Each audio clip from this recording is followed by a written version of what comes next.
Hi, everyone. Welcome to Laysville Talk. All right. Sorry for the late start. I was trying to get all the equipment ready. Well, thank you very much for joining me. I see two super stickers already from Sir Humphrey. Well, thank you, sir.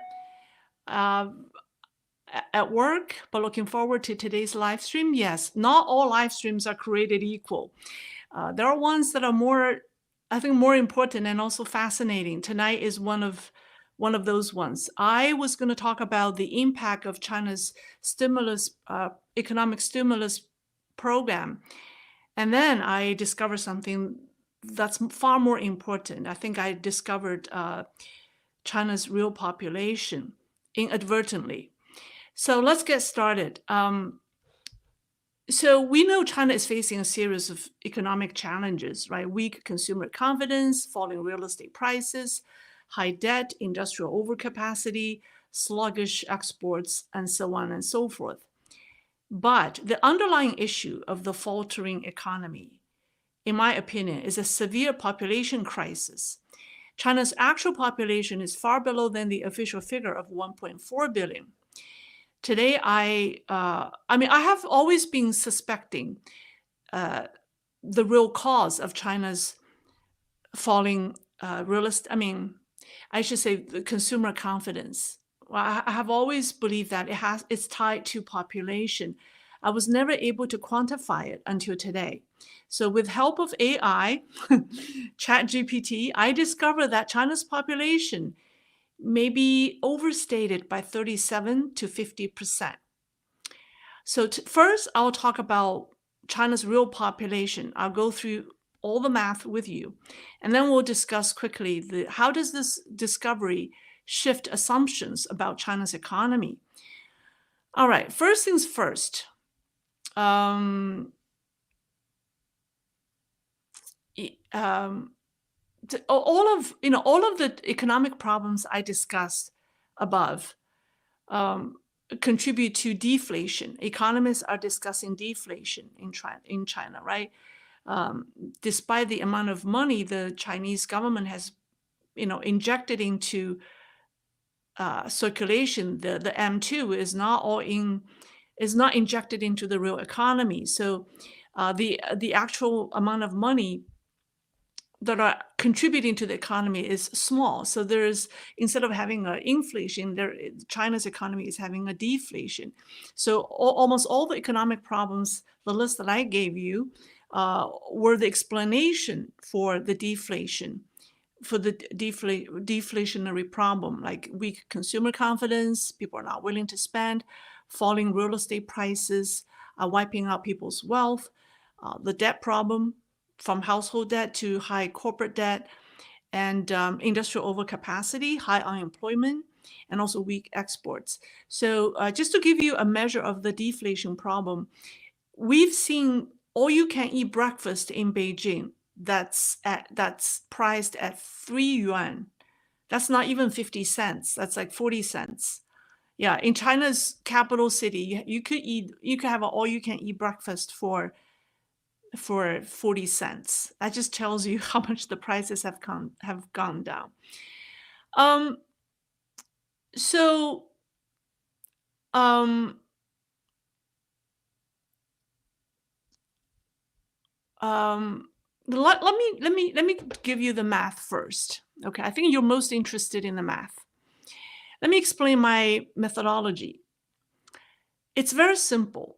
I want to compare China and India's population between the 30-year period from 1990 to 2020. And because if I just do the calculation for China, there will be a lot of, you don't have a benchmark to compare. People would challenge you to say, well, China's situation is so unique that there are exceptions to the rule. And there are other considerations that are unique to China that you need to factor in. And I won't be able to quantify that. So what I did is I compared China and India because the two countries are similar in terms of the size of their population and their growth. So this way I have a benchmark. If people challenge me on the methodology on China's data, and And if they don't challenge me on the India side, then that doesn't make sense, right? So if a methodology is solid, it should apply to both countries. It should generate the same results. And if it generates one correct result, but the other one is not accurate, is far off, then we know either the methodology has a problem or one set of the data has a problem. So that's why we need to do this in pair. So let's compare the population between China and India from 1990 to 2020. Let's also compare their average fertility rate between the two countries and their median age. So I do have a chart. Where is it? Here we go. So these are the numbers. So I show you the population between the two countries. These are all, by the way, all official numbers. There are official numbers. And I guess the India set of data comes from the Indian government, and then the Chinese set came from the Chinese government. So all official numbers. And you could see that in 1990, China's population is over India's by about 270 million. And 30 years later, China's population is still over India by 30. However, if you look at the fertility rate, India's average fertility rate during the 30 years is so much higher than China's. It's almost 3%. That means every woman, on average, has 3 children in India. That's average during the 30 years. And in China, the average is 1.7. And so the median age also, I mean, both countries have seen median age increase over the years, but China, when in 1990, both countries were young countries. I mean, the average age was 20 and 24. But in 30 years, China has grown much older, right? The increase in median age is 15 years, whereas India only increased 9 years. So when you look at these numbers, you wouldn't think that there's a problem, but mathematically, we know there's a problem. With that kind of fertility rate in India, consistently over 30 years, India's population should be larger than China's. Mathematically, it's impossible that China's population is still greater than India. So intuitively, I know there's something wrong. This data, this comparison is wrong. Mathematically, it's impossible. So with the help of AI, I embarked on my journey. So I decided to do the math. And since I don't have time to build the model, I asked GPT to help me, GPT. I first asked AI to confirm China and India's population in 1990. And this is what it gave me, right? And then I asked the AI to confirm China and India's fertility rate for the past 30 years. And this is China's fertility rate broken down by the decade. And you see, is that China? This one is China's. Yeah, I color-coded them so that red is China and green is India. So you see, China's fertility rate was 2.3 in 1990, and it decreased to 1.7, 1.5, and then by 2020, it's 1.3.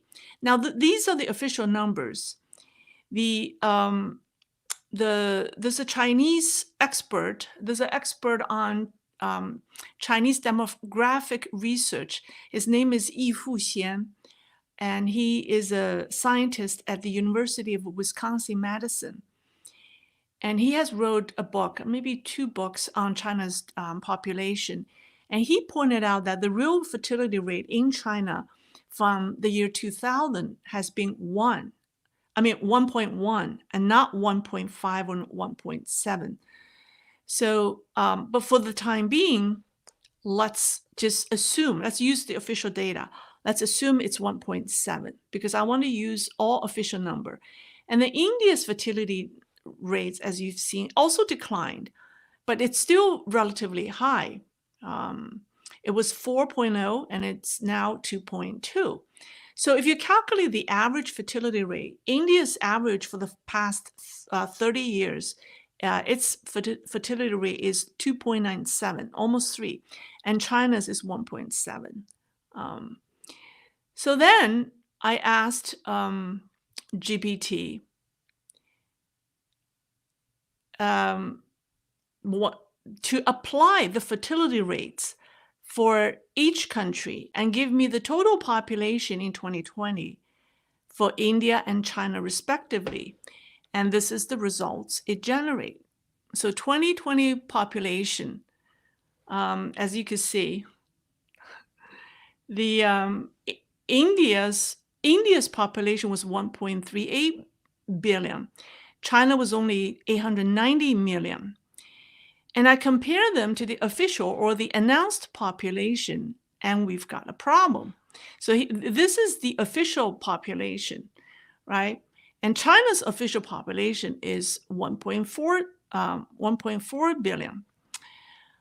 So I did a comparison. So here's the comparison. This is the problem. So we have the official population compared to Lay's calculated population. India, India, the data is within 4% margin of error. So the discrepancy is 50 million. And actually, the official number is lower than my estimated or AI-generated number. But in China, it's the other way around. The official number is 520 million higher than my estimated number, and it's 37%. So this is mind-boggling, right? China's real population, according to this calculation, this model, based on the official fertility rate and based on the official population of 1990, should be 890 million, not the 1.41 billion. So what's going on? I then asked ChatGPT, I say, why is there such a huge discrepancy for China's population? And the AI replied, well, it could be because we used a set of simplified assumptions. The AI said, fertility rates alone don't fully capture population growth. And it says our calculation only accounted for fertility rates and didn't factor in important variables such as mortality rate and life expectancy. Okay, so my intuition tells me there's no way that 500, China has 500 million more people because everyone lives longer. I mean, they would all have to be centurions. If China has 500 million more people, it's just mathematically impossible. So I want to quantify the impact on population. Sorry, let me turn this thing off. It's very annoying. I want to quantify the impact on population due to improved life expectancy. So I asked AI, I said, what's the life expectancy change for China in 30 years? Well, the answer I got was it increased from 68 years old to 78 years old. So an increase of 10 years. I asked the same question for India. It increased from 58.6 to 70.2. There's an increase of almost 12 years. I then asked AI, now, can you quantify the increase in life expectancy in China and India? And how does that increase contribute to population increase over the 30 years? It gave me a whole series of calculation, and then it pinpointed, it says, this 10-year life expectancy increase in China contributed to 42 million increase in population in China and 47 million increase in India. So the increase in life expectancy only accounted for 42 million of the 520 million discrepancy. It's very small. It's not enough to explain the discrepancy, right? And India, which experienced a bigger jump in life expectancy, right? Because it's almost 12 years as opposed to 10 years. Didn't have a bigger discrepancy. So why would, if life expectancy change is the reason to cause increased population, why would that only be a problem for China but not India? That's my question. And also, India's discrepancy is the other way around. The actual number is lower than the estimated number, but in China, the estimated number, the real number is much higher than the estimated number. So from there, I conclude that life expectancy is a very minor variable in the scheme of things in China. So then AI gave me another reason. It says migration. And so I just asked AI, I said, do you really think 500 million Chinese, which is more than the total population of the United States, and also more than the total population of EU, migrated to other countries during the past 30 years? The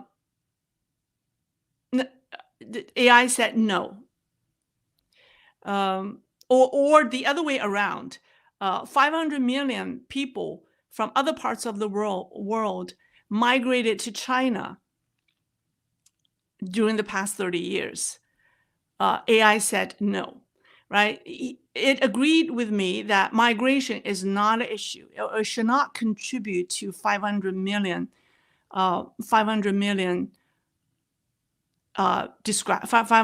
people discrepancy. Then it gave me a third explanation. It says population momentum. And this is what it exactly said. It said, even with low fertility rates in recent decades, China's large population in the 1990s has a building momentum due to the prior high fertility rates. This means that even though the fertility rate dropped significantly, the population continued to grow for a time as older, larger generations aged, but didn't immediately shrink due to low birth rates. Our model didn't account for this momentum. If I didn't do the same calculation for India, I would, its explanation might have fooled me. But then I said, that's not the case. If that were the case, well, why India, which also has a large population with building momentum, which also experienced decline in fertility rate, didn't have this problem? And then the AI started to repeat itself by saying nonsense. And I told it to stop. I told it to stop defending the Chinese government unnecessarily, and it would make it not credible. And then the AI finally said that I was right, suspecting that the Chinese population data is wrong or is overstated. And it says, thank you for holding me accountable. Moving forward, I will ensure to maintain clarity, transparency, and objectivity. That's what AI told me. Okay, so by then, I'm still not done yet. I did another exercise. I asked AI to recalculate everything by replacing the official fertility of 1.7 and 1.5 from the year 2000, right? From 2000 to 2010, replace them with Dr. Yi Fuxian's fertility assessment of 1.1. And then AI came up with this. Yeah, this is what it came up with. It came up with a shocking total population of 695 million. And that's less than half of the announced population of 1.4. By then, I was convinced that the Chinese Communist regime has been faking its demographic data, and China's real population is probably 37 to 50% less. Now, we didn't see a sudden decline in consumer spending until only recently, because the Chinese economy has been investment driven, right? Only until recent years since the investment started to leave, then the consumer spending became more important, more important of a driver for China's economy. So now that investments are leaving China, people started to look at consumer spending data, and this issue become more prominent or more pronounced. And also, population loss took place over 30 years, and particularly started since 2000. And this reduction in population didn't show up as reduction in consumer spending until this generation reached the age of 18 or even older, when they started to spend money.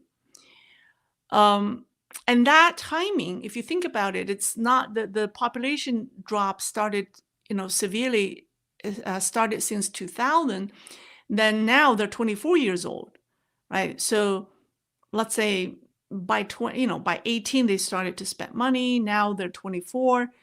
They're in the prime years of spending. When you're 24-year-old, you spend. So now we start to see the impact on consumer spending, because there's a time lag. In addition, this number doesn't include the population losses during COVID.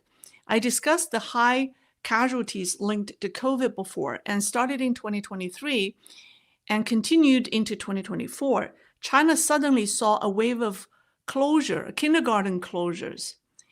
And I did that in a video discussing China's economy in September. I asked Chris to copy the link in the description. You can check it out. So in some cases, private kindergartens have been shrunk by 20% in some regions, and it's across the board. It's not like in isolated regions. There's a fairly comprehensive study done in China on that, and say it's across the country. So if it's normal attrition due to reduced population or low fertility, we should see a gradual phasing out or gradual closure of kindergartens, not sudden closure, not like a sudden dip by 20% in 1 year. So that's telling me there's a high casualty in year 2020, because Chinese kids start to go to kindergarten at age the government ones, the state owned kindergartens start to accept kids at 3, but the private ones started at any age. So I think there's a high casualty in 2020, and then by 2023, these kids are 1 year old or a few months old. They parents are sending them to private kindergartens. They're not ready for the state-sponsored kindergartens yet, because they're not 3. So and then there isn't enough babies. I think in 2 years we'll see that affect the state-owned kindergartens, because these kids will be 3 years old. And then 20 years from now, we will see consumer spending dip further, because these people, when they grew to 24 years old or 20 years old, it will show the sudden decline in population. So for all these factors combined, I think China's real population may be between 600 million and to 800 million. Because, if we're looking at the numbers, if we assumed, do I have a chart? Oh, yeah, this is, if you look at, if we assumed the official fertility rate, it's at 1.7, China's population is 890 million.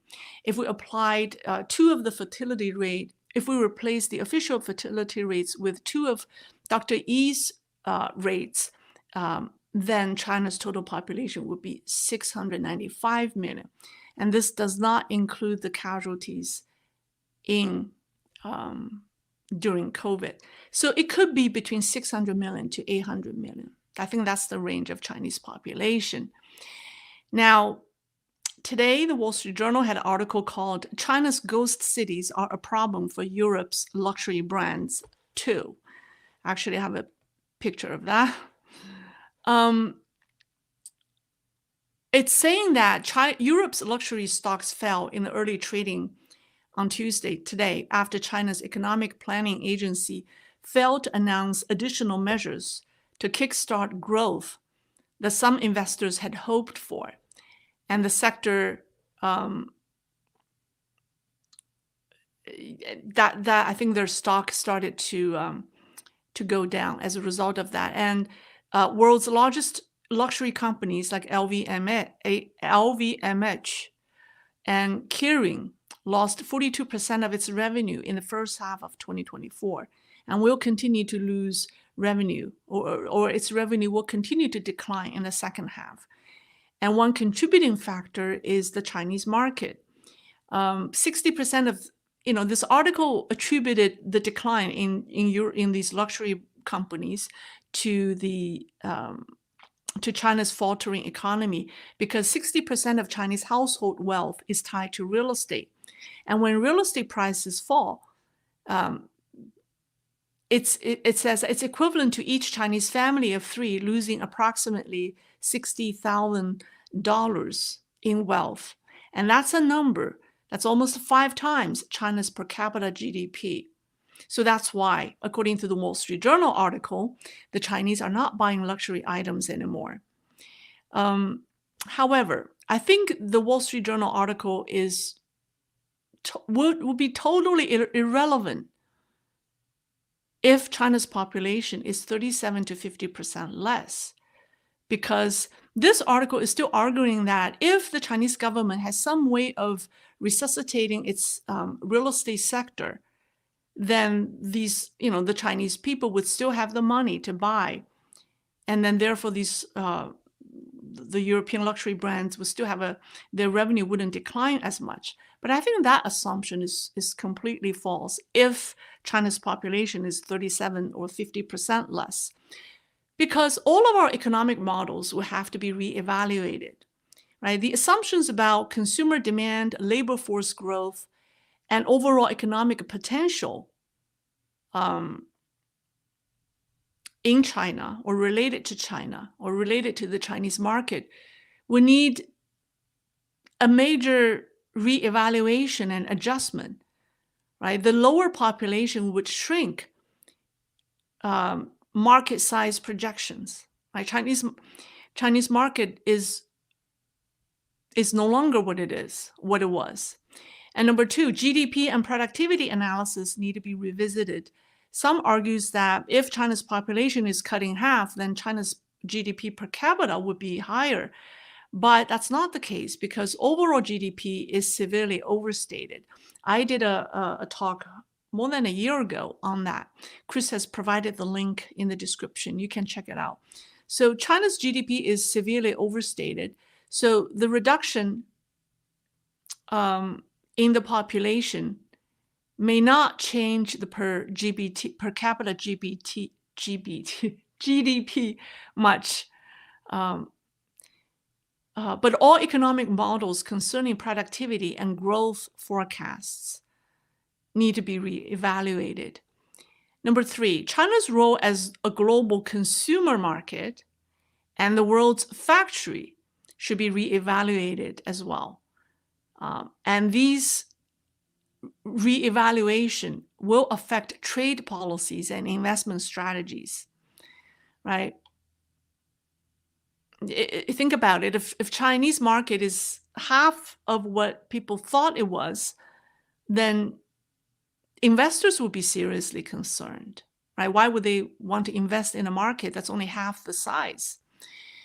Number 4, real estate market, with fewer people. I mean, the Wall Street Journal article still pins some hope on the resuscitation of the Chinese real estate market. I don't know why they're still hoping that can be saved. China's With fewer people, China's real estate sector will have no chance of being saved. It's an oversized bubble that will bust. Period. End of story. Do not pin any hope on the revival of China's real estate sector. Number 5, social stability. Population discrepancies coercion social issues. Like, I think China's unemployment rate is actually worse because the base is smaller, the denominator is smaller. You don't have as many people, but you have the same unemployment problems. People could still feel the amount of people who don't have a job, but the base is smaller. So unemployment is actually worse. And also it puts stress on the pension system, right? Because the reduction is obviously, I mean,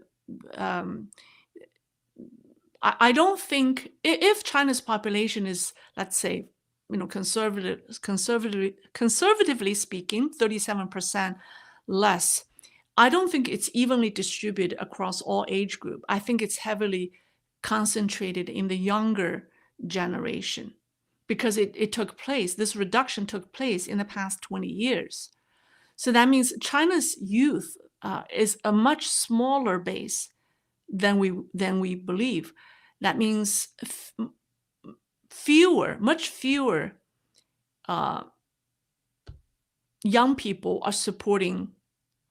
The ratio between the elderly and the young people is completely off, right? So one young person would have to contribute, would have to pay tax to support a lot more elderly people. So it has a long-term risk for Chinese society and even stability.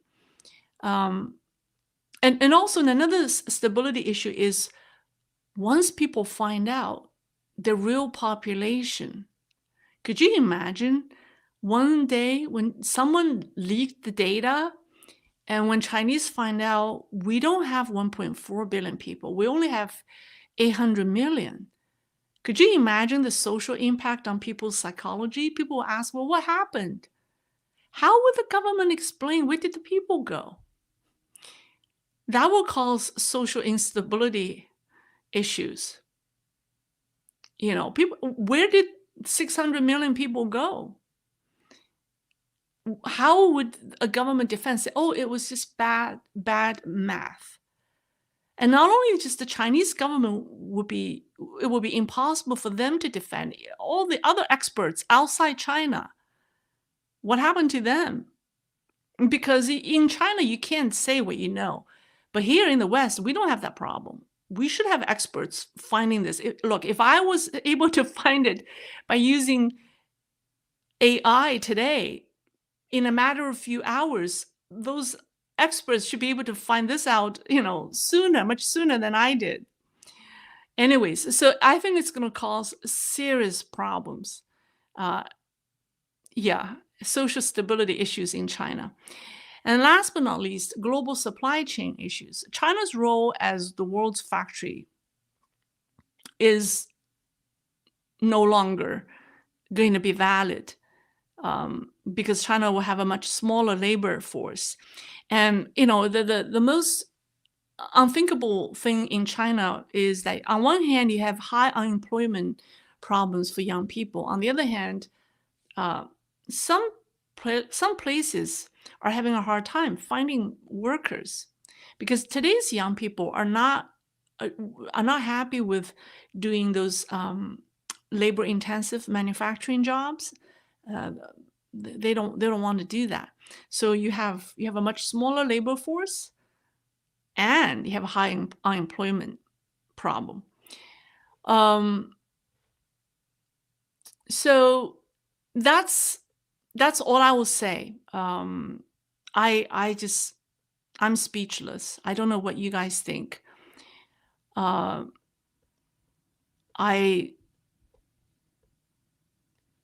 think this explains the real the Chinese, I think the economic problems that China is experiencing now cannot be fixed because of the population crisis. I think the real issue causing the economic crisis is the losses in the population crisis. And then if you think about it, all the planning has been done assuming 1.4 billion, right? But when you actually don't have 1.4 billion, that means all of the projection, all of the forecast, all of the analysis has been wrong or have been wrong. And that's the real reason why we have deflation problem in China. Just because there aren't enough people, you know. The real problem of China's economy is there's a huge population discrepancy. Everything has been planned for 1.4 billion, but in reality, there's only 800 million people at most. So this is a crisis in itself. And that's why I say China's economic crisis, it's not a problem that they can't fix. It cannot. Because its economy is out of whack and it cannot be saved. All right, that's all for now. I will answer two questions that someone sent me. I think they're very good questions that should be shared. So this is Chris from Canada, I think. I think it's from Canada. So he asked me. He said he heard something that's really bizarre. He said, I have it from two sources. That, what did he say? He said, I have it from two sources whom I trust for their truthfulness, that a number of local and provincial governments have been basically kidnapping and holding for ransom private entrepreneurs and business owners. And he said, if this is true, he seriously suspects it is. He doesn't believe it's happening. But he said, if it's true, that's the end of China's economy. Because if this gets out, who will ever want to do business in that country? Ever. And he said that is true. My answer to him, that is true. And there's a Chinese economist who posted on the internet. He wrote a post asking higher authorities or local government authorities not to randomly detain business owners and entrepreneurs to meet their financial target. It openly asked the local governments to abandon that practice. And I think that post was later removed. So this is true. My answer to Chris is, this is true. It's happening in China. It has happened to actually my friend or someone that I know in China. I mean, the easiest, because tax evasion, or every business in China, there's not even a clean one. Every business, if you want to audit its books, you can find something. Actually, the local governments has allowed businesses to do that because they know that once they have all committed once they all violated the rules, then they can hold that against them one day. So there's no exception. There aren't any clean. There are no books that are clean, shall we say? So it's a practice. It's the easiest way. They call this Xi Jinping economy. It's the fastest way to get money, because you know who has money in your province, and you know them all. And the easiest way is to kidnap them and ask them to contribute to the local economy and give them a dollar amount. If not, you will investigate their company, lock them up in prison. And who wouldn't do that, right? They have all done that. So if you have $1 billion and they ask half of that, of course you're going to give the 500 million and then save the other 500 million so that you stay out of prison. So they have been doing that for years. It got worse recently. It got so much worse recently, so that this economist wrote a post pleading the local governments to stop doing that. And the second question he asked me is, he said he heard that BYD for the first time has a recall for 100,000 vehicles for catching on fire. He said, go figure. As I have been told, there are 8 to 10 spontaneous combustions every day in China. And that's just the reported ones. 3 showrooms in a month burned down. And he asked me to verify that. It is true. You know, how do I know? Because there have been public notices put out in China in high-end hotels, like 5-star hotels or high-end residences. They do not allow EV cars to park in the underground garage. They have to park above ground. They have designated places on the ground for the EV cars. They do not allow EV owners to park their cars in underground garages. You wonder why. And also the spaces they allocate for the EV cars are much bigger, because Chinese people have know that these cars are prone to fire, so they don't park right next to an EV. They skip a space. So rather than wasting 2 more space next to an EV, they just designated an area for EV parking, and then the space are much bigger. Anyways, or they let all the EVs park in the same area because they're the same. And that's one. The high-end hotels and apartments are not allowing EVs to park underground. And the second is some insurance companies are not insuring secondhand EV cars in China.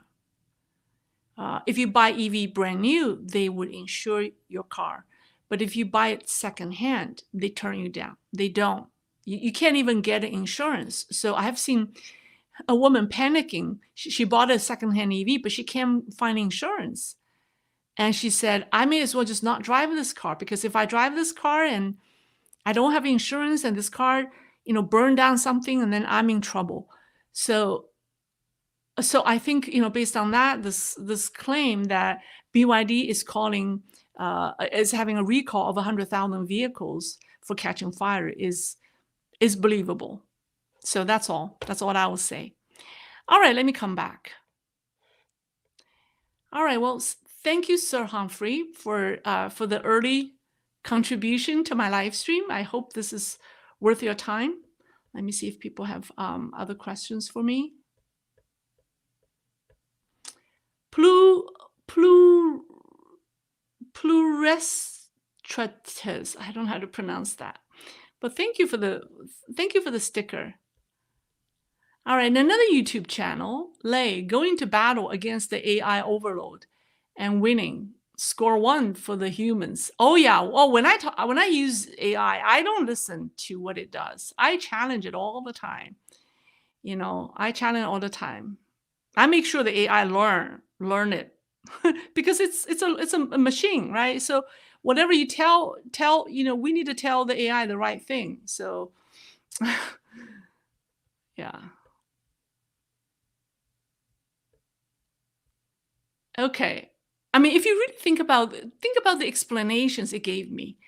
Migration. How could you explain 500 million discrepancy in population due to improved life expectancy and migration? It's impossible. So I made sure AI acknowledged that. And it did. All right.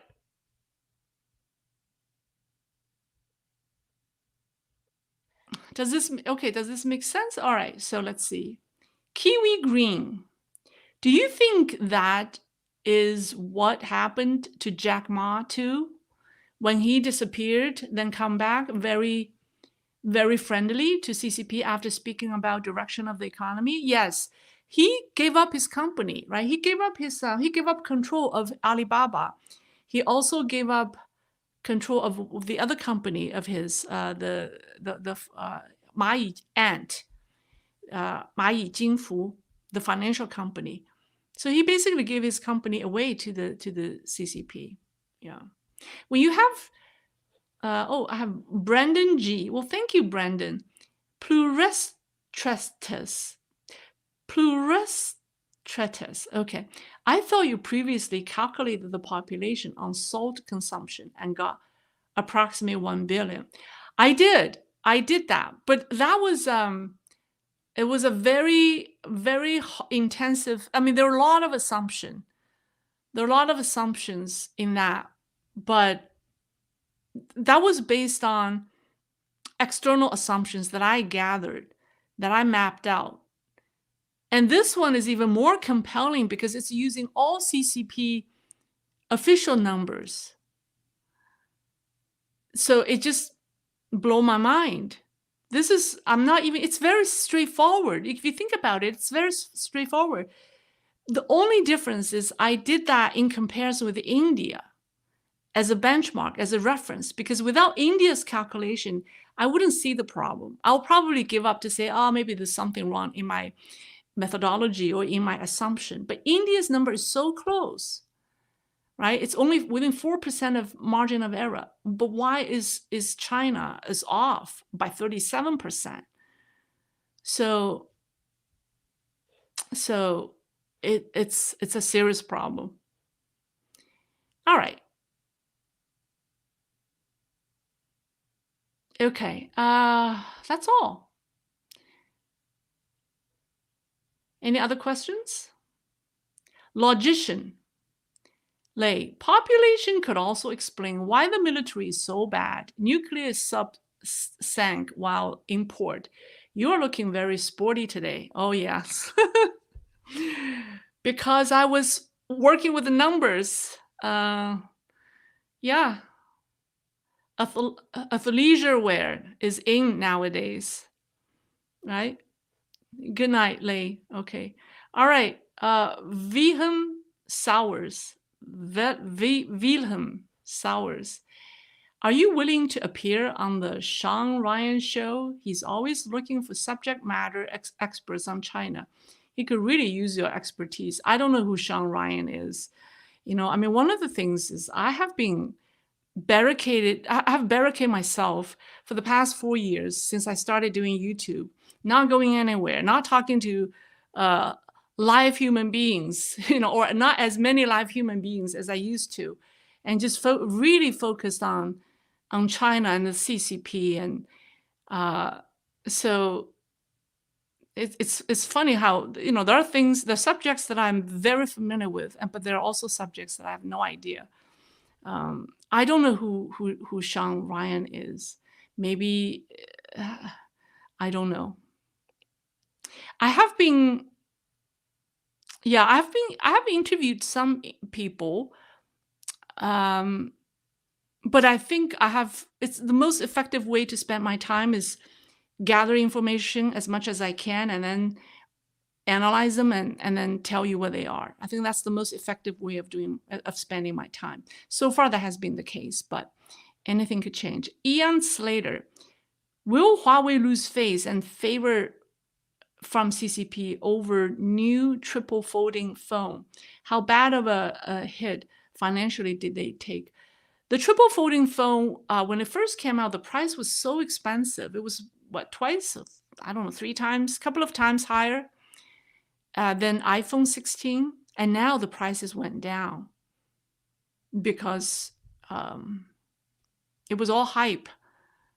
So, yeah. Huawei is seriously in trouble because of the sanction on chips. I'm making a video on semiconductor. Yeah, so that should come out soon. Catalpa rescue. Well, thank you. All right.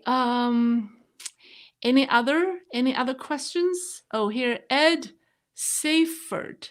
Miss Lei, how large was the COVID-19 death toll in China? I really find your podcast very informative. Where did that question? Oh, it's a subject that's very, it varies. It could be as high as hundreds of millions, but it's hard to quantify. like I said, I try to quantify the casualties, but it's hard. And I don't have the statistical model or the expertise to do that. And you can only have a small sampling of data based on uh, the increase in funeral homes, right? The number of bodies that were cremated. But I don't think it's a very accurate way of estimating. I think the only way we can tell the real casualties is by doing a real census, by trying to find out how many people are left in China. And Chinese are still dying. I mean, if you see, a lot of Chinese are talking about how many of their friends and families have died in the past several years. When we first discussed the casualties of COVID in China, people didn't believe that. They're like, okay, how come I don't know anyone who died in COVID? But now, 4 years later, it's not the same. So there's so many people saying that they have someone they know who have died. And sometimes more than, not just one, quite a lot of them. So that's a subject that's important, but we probably won't know that until CCP becomes history. Yeah. Okay, Starfire. China suffered the one-child policy. India didn't. Different amount of men and women. Yes, that is true. Yeah, China not only has lost a lot of people, it has this gender disparity. I mentioned that in my video that talk about why Chinese are not getting married. So let's see. All right, let's see. Mark Pollard, Lay, if we consider the 800 million population numbers and assuming you are right about your COVID analysis you did, what would the implication of China be if their population was 400 million? I don't know. I was thinking about that. It's just, I sit there and I think this is dreadful. I don't know. We don't know. It's a big mystery. We should find out. And I think the COVID casualties happened in rural China. I've heard some of the entire village. In the early days of the pandemic, the CCP was trying to prevent the spreading. So there were like entire village that was wiped out from the face of the earth because they blocked all the roads leading to that village. They found there was a outbreak in one village and they cut traffic to that village. So people in that village either lived or died. So in some cases, the entire village, perished because they can't get anything. They can't get food. They can't, they can't get medicine. So there have been cases where the entire village was wiped out. And we will never know. You will never know. So that's the scare. So I think the COVID casualty, most of it happened, especially during the early stages. Mostly happened in rural China.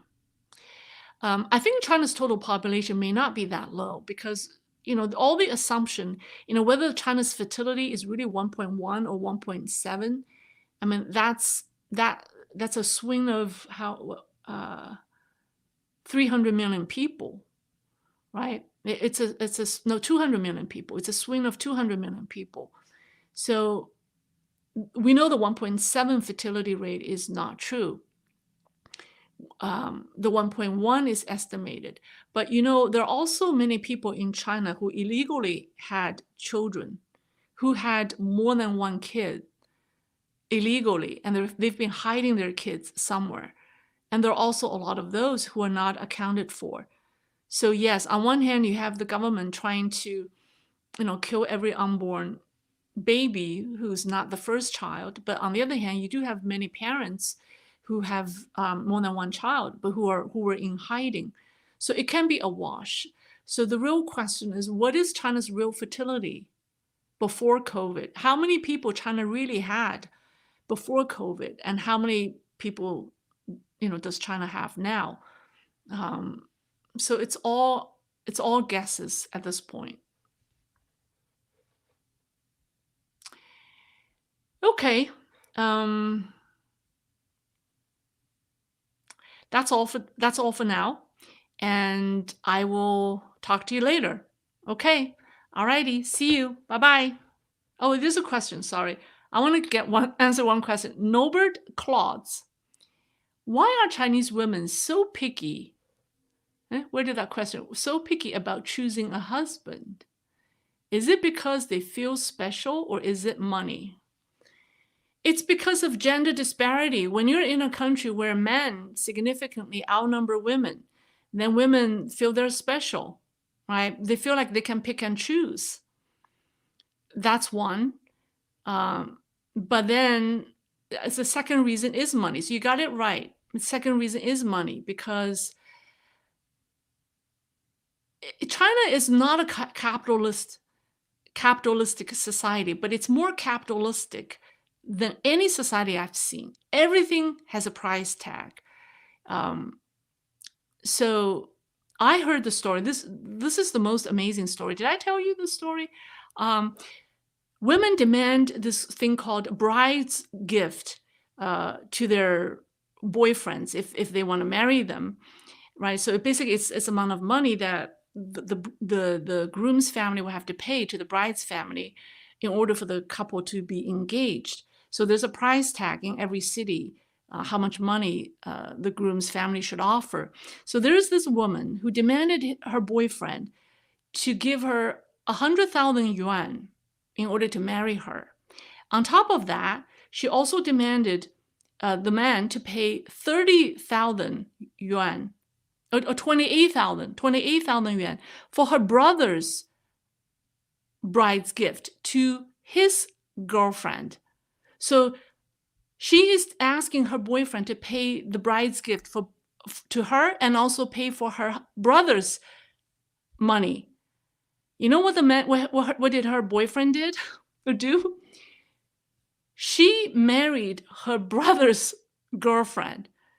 And when the woman discovered and challenged him, why did you do this? And he said, well, she only cost me, she said, you asked for 28,000, but I offered 30,000. And she happily agrees to marry me. You asked me for 128,000. 28,000 versus 30,000. The 30,000 is a better investment. And this woman cried on social media, telling everyone her story. And you think there's something wrong. Both the man and woman are wrong. That just tells you, I think the economic reforms did not serve China well because of censorship, because of the suppression of traditional values. There's something terribly wrong in Chinese society as a result of the economic reforms. I mean, the intention was good, but no economic reforms can be meaningful, without freedom, free flow of free exchange of information. So, all right, that's the last question. That's the last question I answer. I hope it's good. All righty, that's all for tonight. Thank you. Bye-bye.